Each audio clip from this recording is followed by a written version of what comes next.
اسی طرح سے علامہ قطب الدین قسطلانی رحمۃ اللہ علیہ جو بخاری شریف کی اشارے ہیں، انہوں نے لکھا ہے کہ حرہ کے پتھروں کے پاس ایک پتھر تھا، آنکھوں دیکھا حال لکھا ہے ایک شخص کے حوالے سے کہ وہ جس وقت یہ آگ لگی تو وہ آدھا پتھر حدود حرم میں تھا اور آدھا پتھر باہر تھا. آگ نے اس آدھے پتھر کو تو لپیٹ میں لیا، لیکن جس وقت جیسے ہی وہ حدود حرم میں داخل ہوئی وہ آگ بجھ گئی. اسی طرح سے علامہ ابن کثیر رحمۃ اللہ علیہ نے البدایہ والنہایہ کے اندر، امام قرطبی رحمۃ اللہ علیہ نے اپنی کتاب التذکرہ میں، اور علامہ سمحوی رحمۃ اللہ علیہ نے وفاء الوفا کے اندر اس آگ کا تذکرہ کیا ہے. اور سبھی کا اس بات پہ اتفاق ہے کہ حدیث مبارکہ میں جو آگ کا تذکرہ فرمایا گیا تھا وہ علامت یہ پوری ہو چکی ہے. تو یہ 10ویں وہ علامت بنتی ہے جس کا تذکرہ حدیث میں آیا تھا اور یہ پوری ہو چکی ہے. 11ویں علامت جو کہ پوری ہو چکی ہے وہ یہ ہے، بخاری شریف کی روایت ہے، اللہ کے نبی اکرم علیہ الصلوۃ والسلام کا ارشاد ہے کہ لا تقوم الساعہ، قیامت قائم نہیں ہوگی، حتی تقاتلوا، یہاں تک کہ تم، حتی تقاتلوا الترکا، یہاں تک کہ تم قتال کرو ترک قوم سے. اور وہ ترک قوم کیسی ہے؟ صغار الاعین، چھوٹی چھوٹی آنکھوں والی ہے، لال چہروں والی ہے، چپٹی ناکوں والی ہے. کأن وجوہہم، گویا کہ ان کے چہرے جو ہیں وہ چپٹی ہوئی ڈھال کی طرح تہ در تہ ہیں. ولا تقوم الساعہ، اور قیامت قائم نہیں ہوگی، حتی تقاتلوا قوما، یہاں تک کہ تم ایک ایسی قوم سے قتال کرو کہ جن کے جوتے جو ہیں وہ بالوں کے بنے ہوں گے. امام نووی رحمۃ اللہ علیہ فرماتے ہیں کہ یہ علامت بھی پوری ہو چکی ہے. حدیث مبارکہ میں جس قوم کا تذکرہ کیا گیا تھا یہ تاتاری لوگ تھے. ان کی شکلیں دیکھیں، چھوٹی چھوٹی آنکھیں، لال چہرے، تہ بتہ، جس کو ڈھال میں حدیث میں کہا گیا ہے. تو گول، چونکہ ان کے چہرے گول سے ہیں، گول مٹول سے ہوتے ہیں، تو اس کو حدیث میں تشبیہ دی گئی. تو فرمایا کہ قیامت قائم نہیں ہوگی یہاں تک کہ تم ان سے جنگ کر لو، قتال کر لو. تو یہ علامت بھی پوری ہو چکی ہے.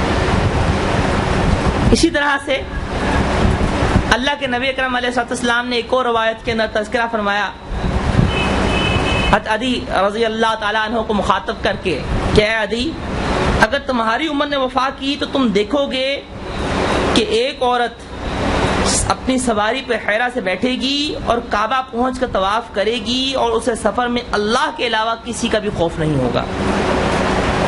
سیدنا عمر فاروق رضی اللہ تعالیٰ عنہ کے دور میں ایسا ہی امن و امان تھا. سیدنا عثمان غنی رضی اللہ تعالیٰ عنہ کے ابتدائی دور میں بھی ایسا ہی امن و امان تھا. تو ہم یہ کہہ سکتے ہیں کہ یہ علامت بھی وہ ہے جو کہ پوری ہو چکی ہے. اب ان علامات کی طرف آتے ہیں جن کو علامات متوسطہ کہا گیا ہے، کہ جن کا ایک حصہ پورا ہو چکا ہے اور دوسرا حصہ ہمارے سامنے پورا ہو رہا ہے. یہ کم و بیش 100 کے قریب ہیں. میں کوشش کروں گا کہ مختصر صرف اشارہ کر کے چلوں تاکہ ہم اپنے اصل موضوع کی طرف جلد از جلد آ سکیں. حدیث میں فرمایا گیا کہ لا تقوم الساعہ، ان میں سب سے پہلی علامت جھوٹے نبیوں کا ظہور ہے. یہ جھوٹے نبیوں کا ظہور نبی اکرم علیہ السلام کے وصال سے شروع ہوا اور چل رہا ہے، حتیٰ کہ فرمایا کہ ان میں سب سے آخری دجال ہوگا.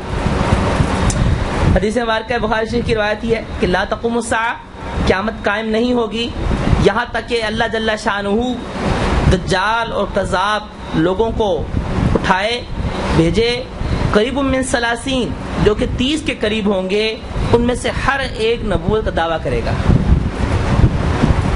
اب اگر تاریخ کا احاطہ کیا جائے اور دیکھا جائے، تتبع کیا جائے، تو جھوٹے نبوت کا دعویٰ کرنے والوں کی تعداد تو 30 سے زیادہ ہے، جبکہ حدیث میں فرمایا یہ گیا کہ جو نبی جھوٹے آئیں گے وہ تو 30 کے قریب آئیں گے.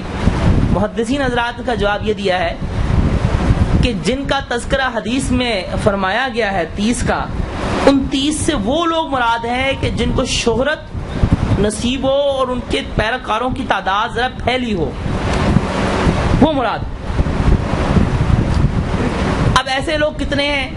اس میں مختلف محدثین کی تعداد مختلف ہے، بعض نے ان کو شمار کیا تو بعض نے 24 کا عدد ذکر کیا ہے، بعض نے 27 کا کیا ہے، بعض 28 29 کی طرف بھی گئے ہیں کہ جی 28 29 بڑے بڑے مشہور پورے ہو چکے ہوئے ہیں اور اب آخری دجال ہی کا انتظار ہے۔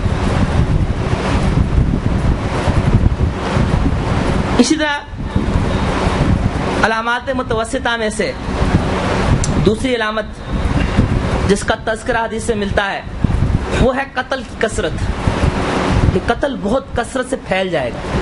یہ قتل کی کثرت ہمارے سامنے پھیل رہی ہے اور آگے چل کے مزید پھیلے گی، کیونکہ علامات متوسطہ ہیں ہی ساری ایسی، ہمارے سامنے مشاہدہ ہو بھی رہا ہے، کچھ پوری ہو بھی چکی ہوں گی اور آگے چل کے مزید شدت آئے گی۔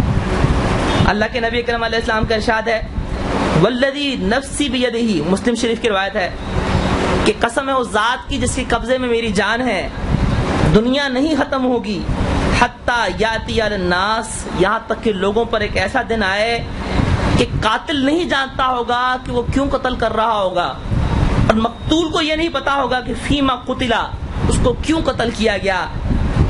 کئی صحابہ نے پوچھا کہ کیف یکون ذالک، اللہ کے حبیب ایسا کیسے ہوگا؟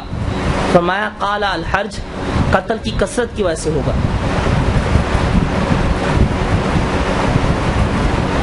کراچی کے اندر جو موجودہ پیچھے حالات چلتے رہے، گولی آتی ہے اور لاش گر جاتی ہے، بیچارے مقتول کو پتہ ہی نہیں کہ مجھے مارا کیوں گیا ہے۔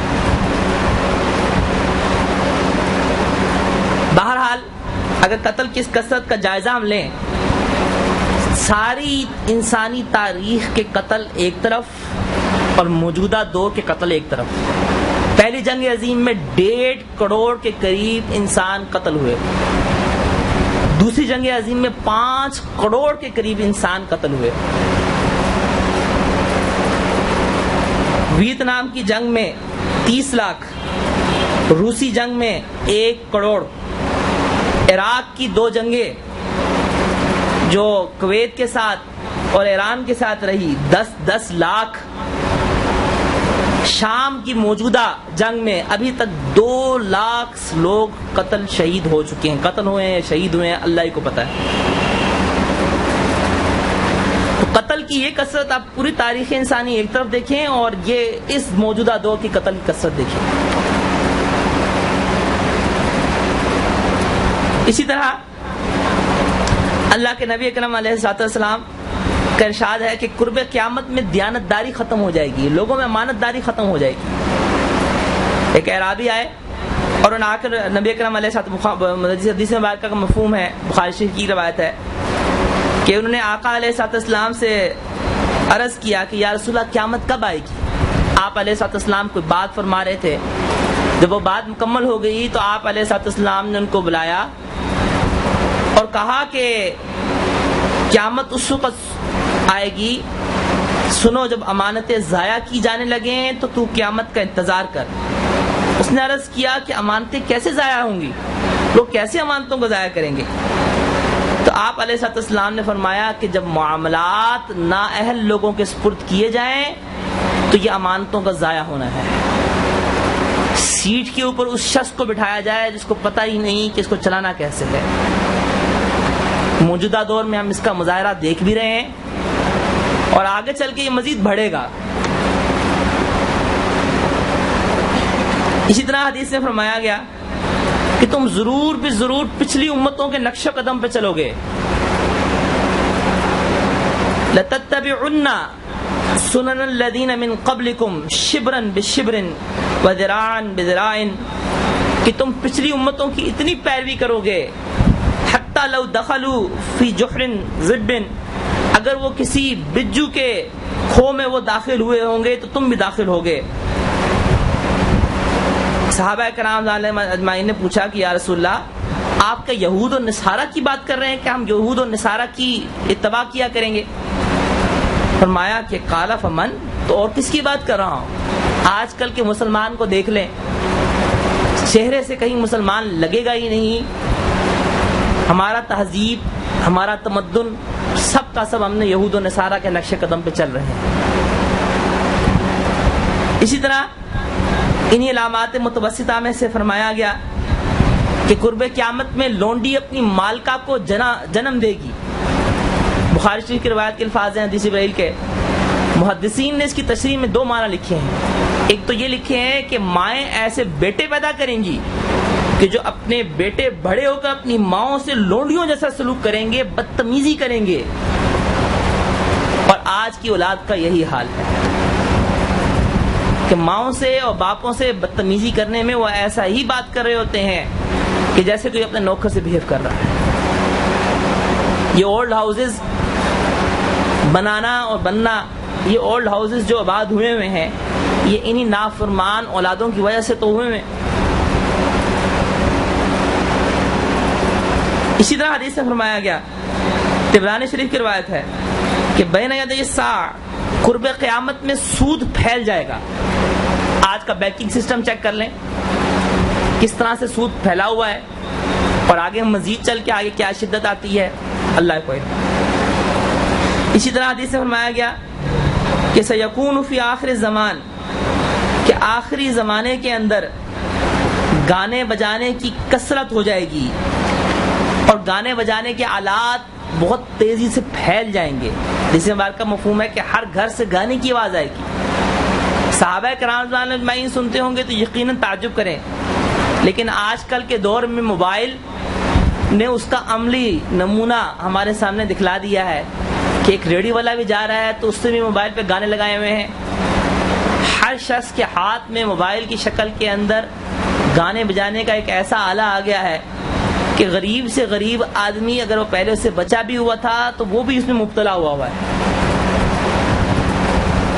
اسی طرح اللہ کے حبیب علیہ الصلوۃ والسلام کا ارشاد ہے کہ ایسی عورتوں کا ظاہر ہونا قرب قیامت کے اندر کہ جو ایسا لباس پہنیں گی کہ جو بے لباس ہوگا، کاسیات عاریات فرمایا کہ وہ لباس ایسا ہوگا کہ وہ پہنا بھی ہوگا اور بے لباس ہوگا۔ آج کل کے دور کے اندر یہ بھی انہی علامات متوسطہ میں سے ہے جو پوری ہو چکی ہیں اور آگے چل کے مزید شدت ان میں آئے گی۔ اسی طرح سے حدیث مبارکہ کے اندر تذکرہ آتا ہے کہ قرب قیامت کے اندر تجارت پھیل جائے گی، یتقارب الزمان، حدیث کے الفاظ ہیں کہ بازار قریب قریب ہو جائیں گے اور زمانہ بھی قریب قریب ہو جائے گا۔ بازار کا قریب قریب ہو جانا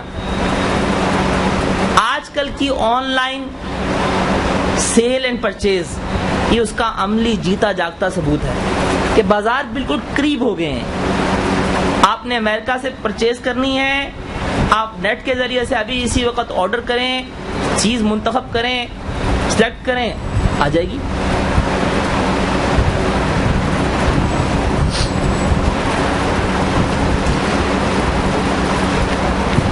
اسی طرح سے اللہ کے حبیب علیہ الصلوۃ والسلام کا ارشاد ہے کہ قیامت اس وقت تک قائم نہ ہوگی جب تک کہ علم اٹھانا لیا جائے اور زلزلوں کی کثرت نہ ہو۔ ایک دوسری حدیث مبارکہ میں جس وقت صحابہ کرام رضوان اللہ علیہم اجمعین نے اس کی تفسیر پوچھی کہ یا رسول اللہ علم کیسے اٹھایا جائے گا، تو اللہ کے حبیب علیہ الصلوۃ والسلام نے فرمایا کہ علماء کو اٹھا لیا جائے گا۔ بڑے بڑے جو علماء ہیں وہ فوت ہوتے چلے جائیں گے، اور جب بڑے بڑے علماء فوت ہو جائیں گے لوگ جاہلوں کو اپنا امام بنا لیں گے، وہ خود بھی گمراہ ہوں گے، دوسروں کو بھی گمراہ کریں گے۔ اسی طرح سے سنن ابی داؤد شریف کی روایت ہے، اللہ کے حبیب علیہ الصلوۃ والسلام کا ارشاد ہے کہ یوشک الامم ان تداعى علیکم کما تداعى العقل الى قصعتها، ان قریب امتیں قرب قیامت کے قریب اشارہ ہے کہ قرب قیامت کے قریب ان قریب ایسا زمانہ آئے گا کہ امتیں ایک دوسرے کو دعوت دیں گی کہ آؤ مسلمانوں کو کھاؤ، ان کو مارو۔ فقال قائل، صحابہ نے پوچھا کہ من قلت نحن یومئذ، ہم کیا اس وقت بہت قلیل ہوں گے، بہت تھوڑے ہوں گے؟ فرمایا بل انتم یومئذ کثیر، اس دن تم بہت کثرت میں ہوگے، ولکنکم غصاء کا غصاء السیل، لیکن سمندر کی جھاگ کی طرح ہوگی. سمندر کی جھاگ دیکھنے میں بہت نظر آتی ہے اور حقیقت میں اس کا وزن کچھ بھی نہیں ہے. تو یہی حالت تمہاری ہوگی.